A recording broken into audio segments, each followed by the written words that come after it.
it's Gina from WTI.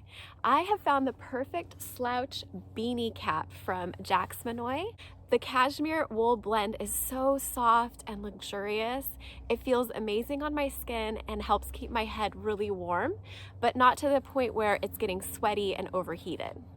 I have that kind of head that just doesn't look right in every kind of hat, so I'm always so delighted when I find something that actually looks good on me.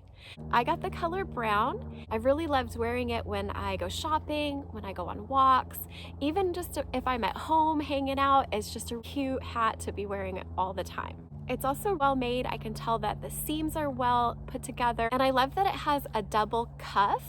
It just fits over my ears and onto my forehead perfectly. I can wear it over my glasses. It doesn't push it into my face and make it uncomfortable to wear them with the hat.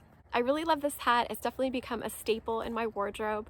I highly recommend it, and that's my point of view.